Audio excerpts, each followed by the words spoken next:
دوڑتا، ماں کی قبر پہ گرتے ہی پہلا فکرہ کہا تم بھی لہو میں اپنا چمن دیکھنے چلو۔ زینب کے بازوؤں میں رسن دیکھنے چلو۔ اماں میں اب چراغ جلانے نہ آؤں گا۔ اس کے بعد حضرت بی بی ام سلمہ ام المومنین، ان کا وداع ہے۔ اس وداع کے الفاظ ہیں، ام سلمہ فرماتی تھی حسین تیرے میرے دو رشتے، خون کے رشتے سے میں نانی ہوں تو نواسا، شریعت کے رشتے سے تو میرا امام ہے۔ تو امام نہ ہوتا میں تیرے دامن کو پکڑ لیتی، تجھے نہ جانے۔ اچھا ایک منت کرتی ہوں، جہاں دل چاہے چلے جانا، عراق نہ جانا۔ حسین فرماتے نانی اماں میں عراق کیوں نہ جاؤں؟ رو کے کہتی ہے آدھی آدھی رات کو تیرا نانا محمد مصلی پہ بیٹھ کے رو رو کے کہتا تھا ہائے عراق۔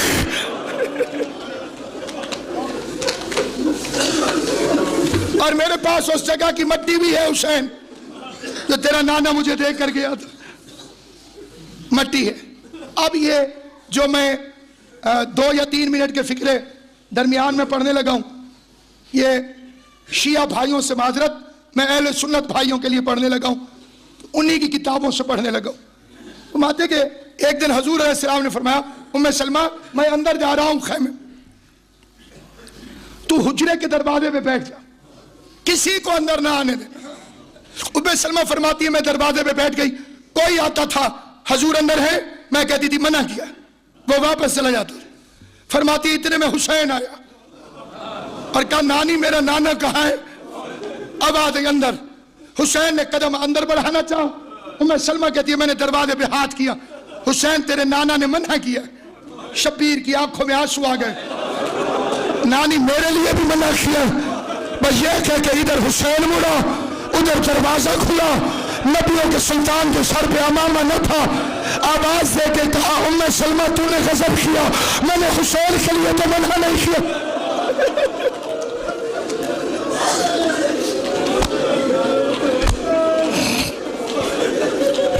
میں نے حسین کے لیے تو منع نہیں کیا۔ ام سلمہ فرماتی ہے حسین کو اٹھایا، اندر لے گئے، اونچا اونچا روئے۔ یہ کتاب میں نہیں ہے کہ اونچا اونچا روئے، میں نے کیوں کہا؟ ام سلمہ فرماتی ہے مجھے رسول کے رونے کی آواز حجرے سے باہر آئی، میں نے پیغمبر کو کبھی اتنا روتا نہیں دیکھا تھا، میں نے بے قرار ہو کے دروازہ کھولا، اندر دیکھتی ہوں کہ رسول نے حسین کی قمیص اتاری ہوئی ہے اور بدن اقدس کو بار بار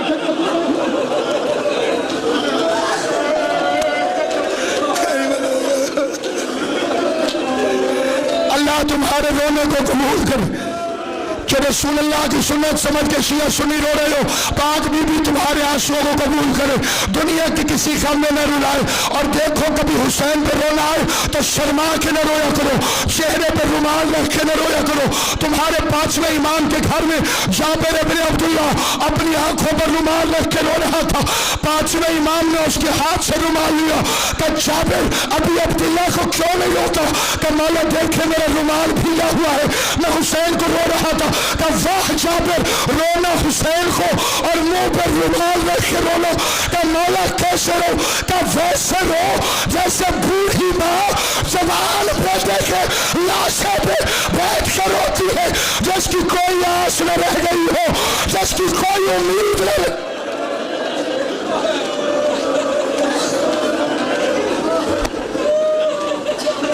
پیغمبر حسین ابن علی کی قمیص اتار کر جگہ جگہ چومتے ہیں۔ ام سلمہ فرماتی ہے میں نے پوچھا حسین کے بدن کو اس طرح کیوں چوم رہے ہیں؟ فرمایا علی مقامات السیوف، میں تلواروں کے زخموں کی جگہ کو چوم،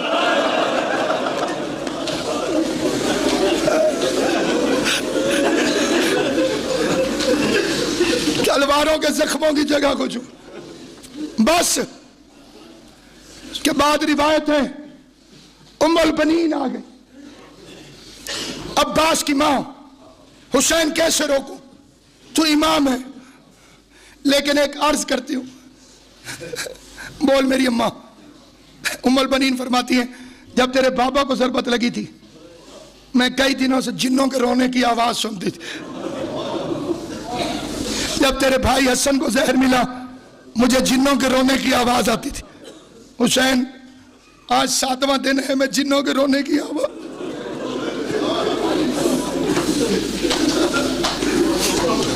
دن رات روتے ہیں مجھے ڈر لگتا ہے نہ جا, لیکن جب یہ سوچتی ہوں کہ میرا عباس ساتھ ہے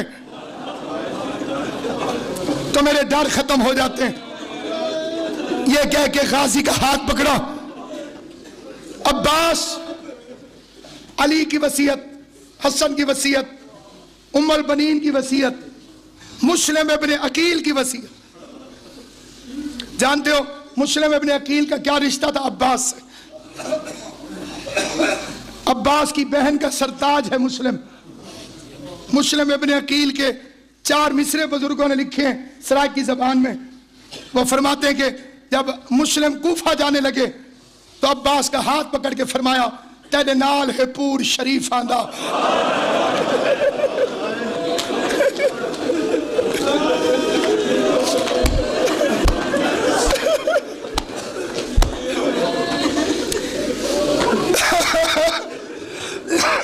چھوٹے بچوں سے پھر کہتا ہوں غازی اور مسلم کا رشتہ یاد رکھیں. پھر یہ 4 مصرے سنیں. مسلم ابن عقیل نے غازی کا ہاتھ پکڑا.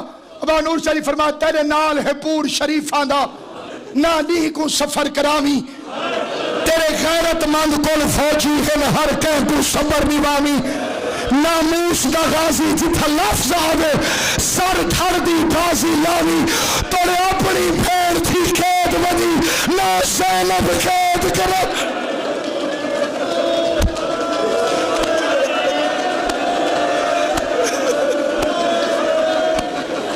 ناموس دا غازی جتھا لفظ آوے سر دھڑ دی بازی لاوی. توڑے اپنی پھیر تھی قید ودی نہ زینب قید کرامی. عباس کو ام البنین قبر نبی پہ لے گئی. عباس نے کہا عباس یہ کس کی قبر ہے؟ عباس کی گردن جھکی. سید الانبیاء شہنشاہ معظم کا مزار. عباس میں کون ہوں؟ آپ میری ماں علی کا حرم. عباس کی ماں کہتی ہے ایک ہاتھ نبی کی قبر پہ رکھ دوسرا میرے سر پہ رکھ. وعدہ کر جب تک تیرے بازو سلامت رہے گے نہ زینب کی چادر لٹے گی نہ شبیر کی گردن کٹے گی. رو کے آواز ہے اللہ کوئی زندہ واپس آ گیا.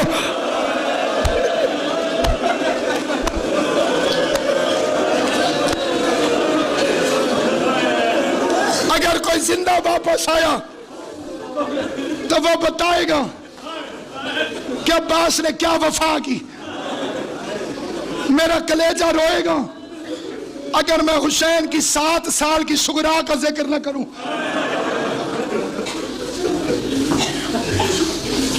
سغرا علی اکبر کے حصے کی بہن. کبھی آپ نے سوچا ہے کہ ذاکرین یہ کیوں کہتے ہیں حصے کی بہن؟ اس لیے کہ سغرا کا ماں کی طرف سے کوئی سگا بھائی نہیں تھا. اکبر کی ماں کی طرف سے کوئی سگی بہن نہیں تھی.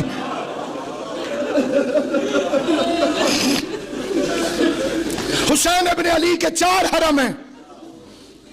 سغرا کی ماں کا نام ہے ام ولد.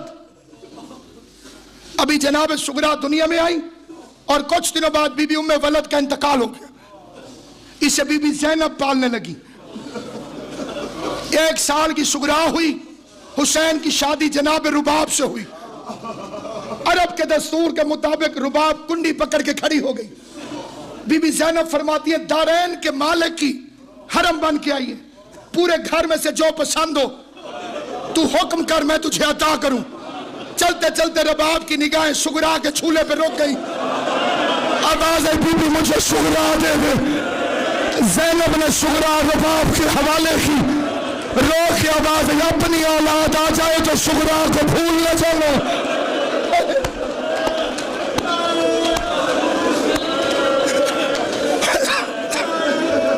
اجرکم علی اللہ جعلکم اللہ من الباقین. اللہ میرا تمہارا شمار رونے رلانے والوں میں کرے. حسین کے عزادار بن کے قیامت میں اٹھے. عزاداران امام، ایک گود میں 2 بچیاں پلنے لگی، ایک سکینہ ایک سغرا، 3 سال کا عمروں کا فرق، 7 سال کی سغرا 4 سال کی سکینہ۔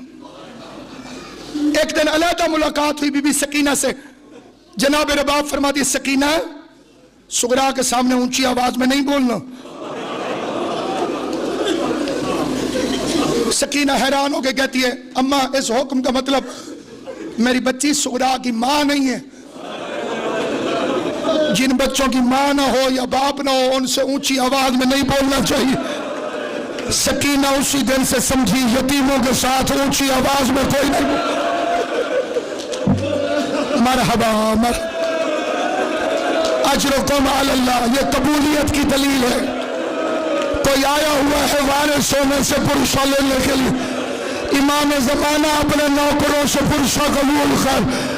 ہم حسین کے ساتھ نہیں تھے لیکن 1400 سال کے بعد غریب کا غم یاد کر کے رو رہے ہیں۔ عزاداران امام مظلوم 28 رجب کا دن چڑھا، غریب کی تیاری شروع ہوئی، فہرست بنی، ایک سغرا کا نام نہ لکھا گیا۔ روتی روتی سغرا بی بی رباب کے پاس آئی، اماں مجھے ساتھ لے کر نہیں جائے گی؟ اپنی ماں اپنی ہوتی ہے نا، سکینہ کو لے کے جا رہی ہے مجھے چھوڑ کے۔ اچانک روتی سغرا کی نظریں اصغر پہ پڑی، اصغر کو اٹھا کے کہتی اصغر سارے مجھے چھوڑ کے جا رہے ہیں، اگر میں تیری منت کروں میرے پاس رہ جا، تو بہن کے پاس رہ جائے گا۔ چھوٹے سے علی اصغر نے 18 دن کے سید نے اپنی بہن کی گردن میں ڈالی، یعنی کہہ رہا تھا میں تیرے ساتھ ہوں، میں تجھے چھوڑ کے نہیں جاؤں۔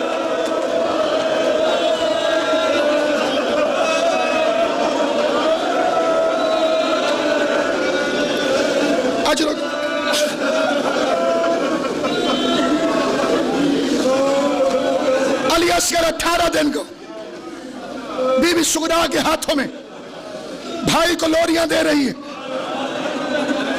بی بی ام رباب قریب آئی، اصغر ماں کے پاس جانے کی بجائے سغرا کے لپٹا۔ کتنا پیار آیا ہوگا سغرا کو، میرے الفاظ نہیں ہے میں بتا سکوں، بس مقتل میں ملتا ہے، رو کے کہتی ہے مرحبا علی اصغر، بھرے گھر میں ایک تو نے میرا مان رکھا ہے، آج کے بعد میرا اکبر بھی تو، میرا قاسم بھی تو، میرا اون بھی تو، میں تیری خدمت کروں گی۔ ہر بی بی آتی ہے، جیسے کوئی قریب آتی اصغر بہن سے لپٹ جاتا، کسی نے اطلاع دی مولا حسین کو، حسین اصغر نہیں آ رہا، غریب گھوڑے سے اترا، سغرا نے قریب آتے دیکھا، اصغر کو پیچھے کر کے کہتی ہے بابا امام بن کے حکم نہ دینا، اصغر آئے تو لے جائے، مجھے کوئی اعتراض نہیں، مجھے اصغر پہ بڑے مان ہے، بس شبیر اصغر کے پاس جھکو۔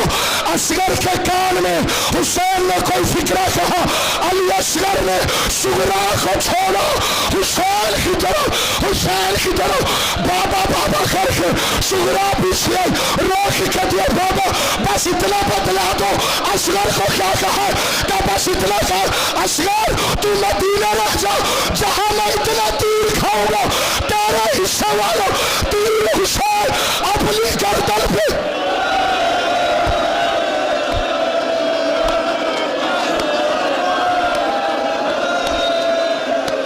ماتم کر کے فکر، جہاں میں اتنے تیر کھاؤں گا وہاں تیرے حصے والا تیر بھی حسین کھا لے گا۔ اصغر باپ کی گود میں آیا، بزرگ شاکرین پڑھتے تھے، سغرا قریب آئی، بابا جب آپ واپس آؤ گے تو میں زندہ نہیں ہوگی، 4 رشتہ ابا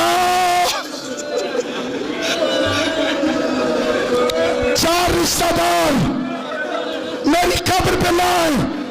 حسین فرماتے کون کا پہلے چاچا غازی، سب کے نام لکھے میرا نام نہیں لکھا۔